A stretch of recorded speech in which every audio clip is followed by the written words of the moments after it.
The house was quiet when the knock came. It was late, well past midnight, the kind of deep silence that only appears after a long winter day. Outside, a light snowfall drifted slowly across the quiet street in Portland. The houses along the block were dark, their windows dim, and the world seemed to be asleep. Inside the Harper home, Daniel Harper was asleep too, resting after a long day of work. His life had followed the same calm routine for years. Work dinner with his son, a few quiet hours at home, and then sleep. It was a simple life, peaceful in many ways, but sometimes a little lonely. At exactly 12:17 a.m., 3 soft knocks broke the silence. Daniel stirred slightly in bed, unsure if he had dreamed the sound. For a moment he lay still, listening to the quiet house. Then the knock came again, gentle, careful, almost nervous. Daniel sat up quickly. His heart began to beat a little faster because there was only one person who would knock on his bedroom door at that hour. His son, Dad. A small voice called through the door. Daniel stood immediately and walked over, opening it without hesitation. Ethan stood there in the hallway, wrapped in his blue blanket. His hair was messy from sleep, and the hallway light behind him cast a soft glow around his small figure. "Hey, buddy," Daniel said gently, his voice still heavy with sleep. "Everything okay?" Ethan nodded slowly, but did not smile. "I just needed to talk." That surprised Daniel. Ethan was 12 years old, quiet and thoughtful. Since the divorce 2 years earlier, he had become even more careful with his emotions. He loved his father deeply, but he rarely woke him in the middle of the night unless something serious was bothering him. Daniel stepped aside. "Come in." Ethan walked into the room slowly and sat on the edge of the bed, holding the blanket close to his chest. Daniel closed the door softly and sat beside him. The room was dim except for a small bedside lamp that Daniel switched on. The soft yellow light filled the room with warmth while the cold winter night stayed outside the window. For a moment, Ethan said nothing. Daniel waited patiently. Over the years, he had learned that Ethan spoke best when he didn't feel rushed. Pushing him to talk usually made him quiet again. Finally, Ethan spoke. "Dad, can I ask you something?" "Of course," Daniel replied. Ethan stared at the floor for a few seconds before speaking again.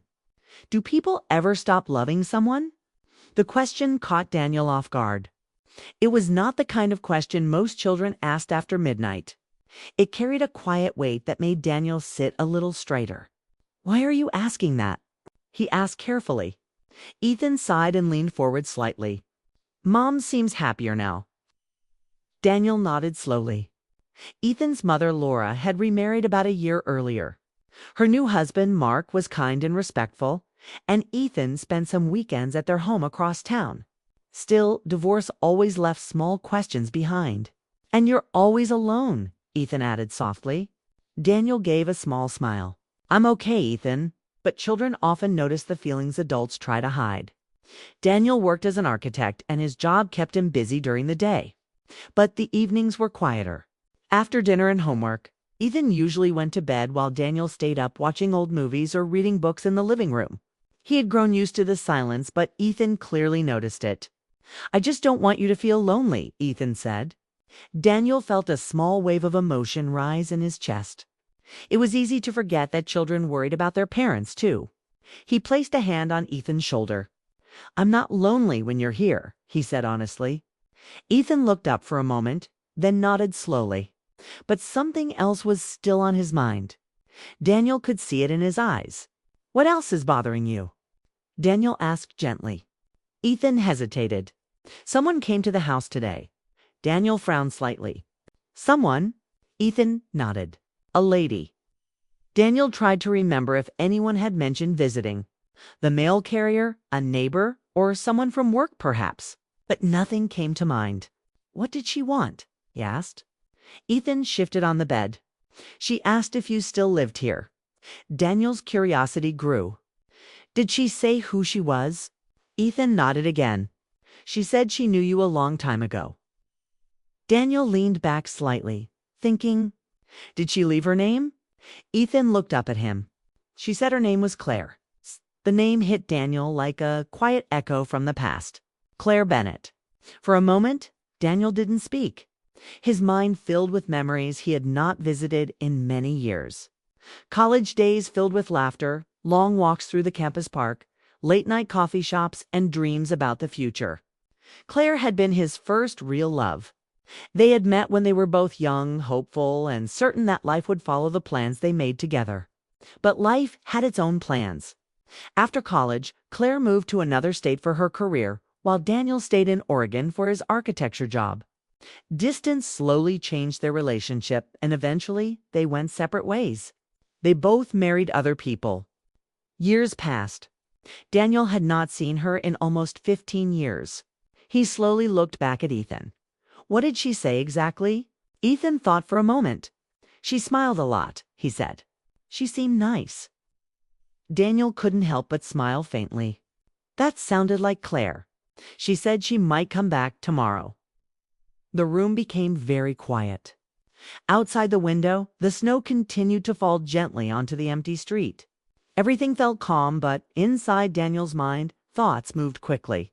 Why would Claire suddenly appear after so many years? Was it just coincidence?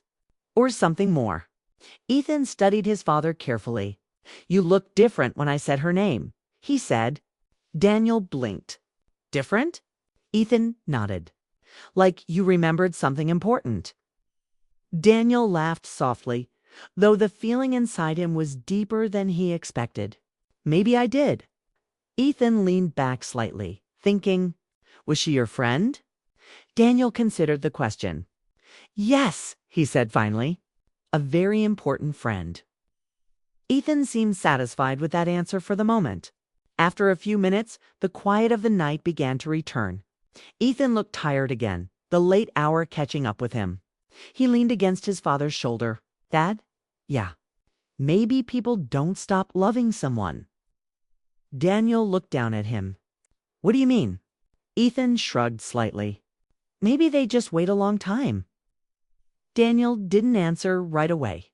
Sometimes children said simple things that carried surprising wisdom. He wrapped an arm around Ethan and let him rest there for a while. Eventually, Ethan's breathing slowed and he fell asleep beside him on the bed. Daniel carefully laid him down and covered him with a blanket. But Daniel did not sleep. He sat quietly in the dim light, thinking about the past he believed was finished. Claire Bennett. The name alone stirred memories of laughter, dreams, and a version of himself that once believed life would unfold perfectly. He wondered what her life had been like all these years. He wondered why she had come looking for him now. Outside, the snow continued falling until the street was completely white. Morning eventually came, bringing a pale winter sun and a new day. Daniel went to work as usual, but his mind kept drifting back to the same question. Would she really come back? All day, he found himself distracted. When evening finally arrived, Daniel returned home, cooked dinner with Ethan, and tried to focus on their usual routine. But both of them seemed to be waiting for something. The sky slowly turned dark outside the window. The house grew quiet again.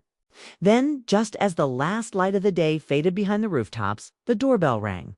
Daniel froze for a moment. He didn't need to look through the window. Somehow he already knew who was standing on the other side of the door. Daniel stood still for a moment after the doorbell rang. The sound echoed softly through the quiet house, but inside him it felt loud and urgent.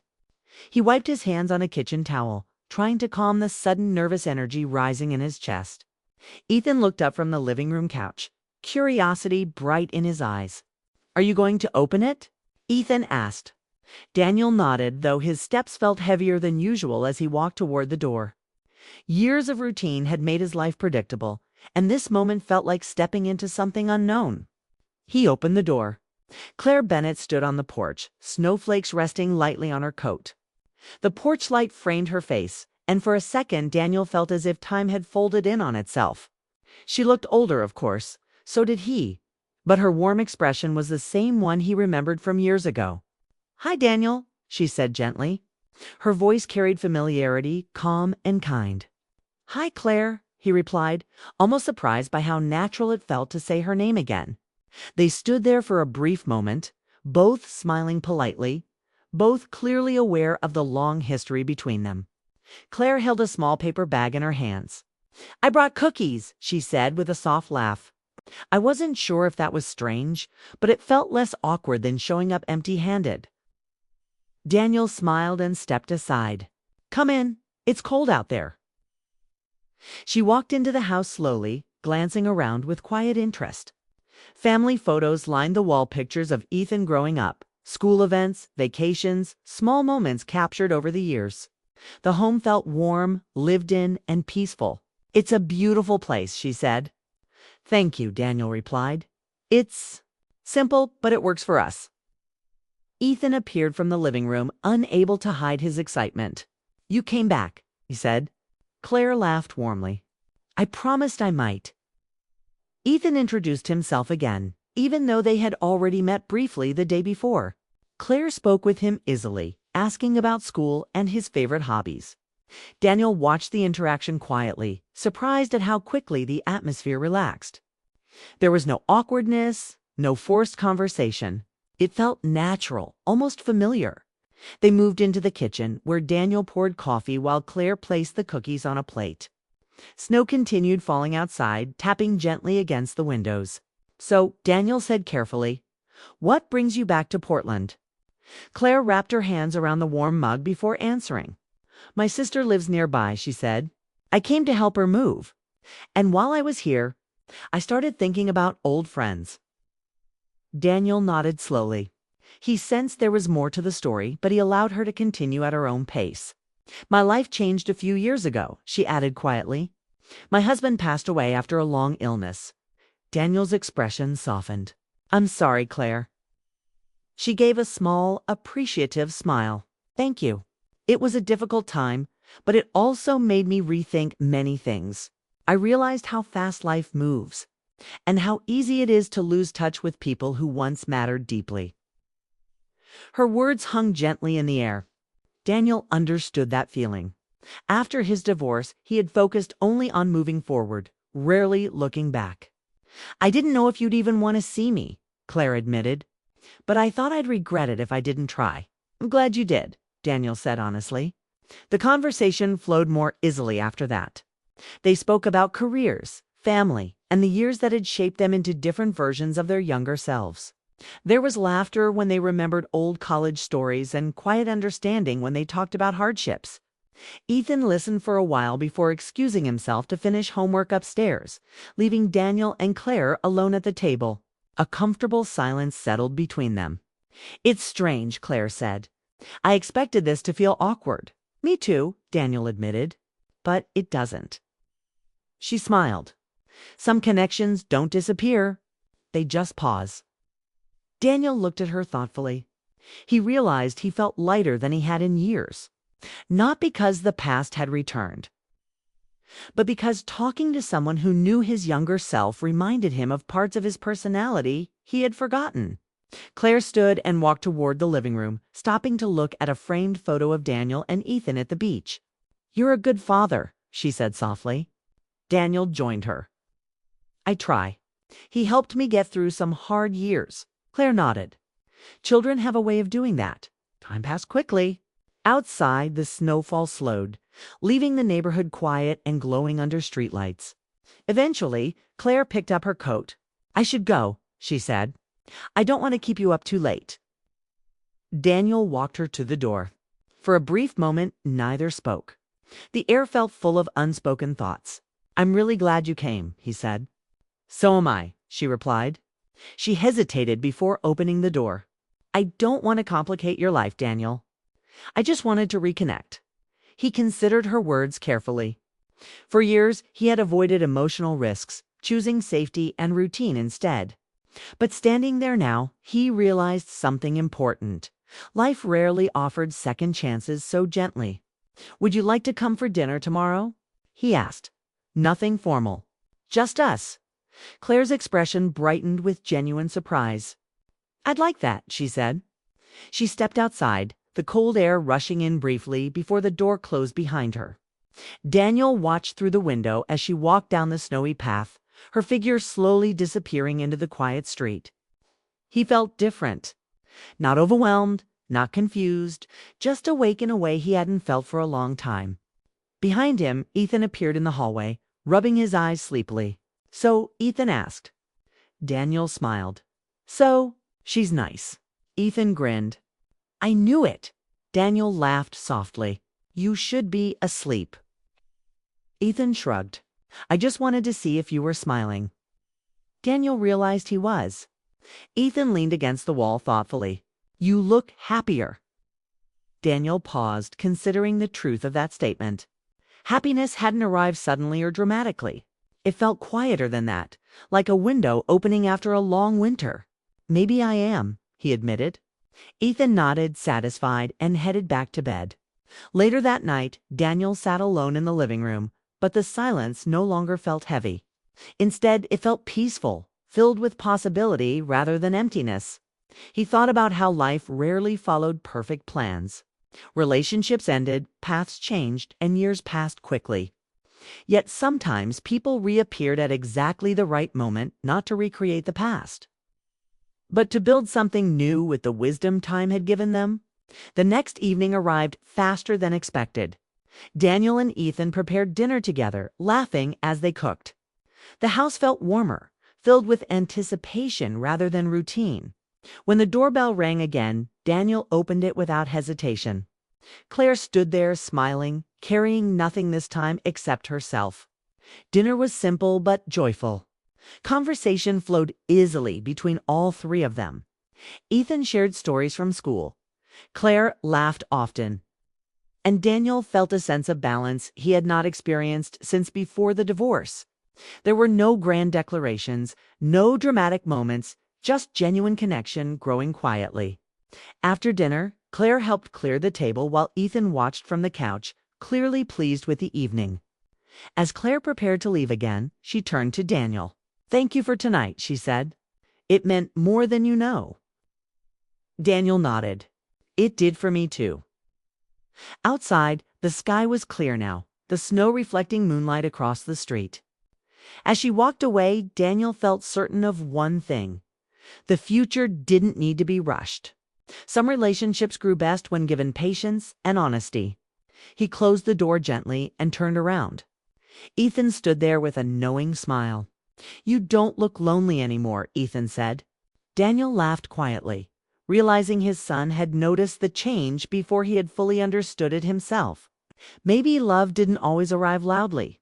Sometimes it returned softly, like a late-night knock unexpected, gentle and perfectly timed.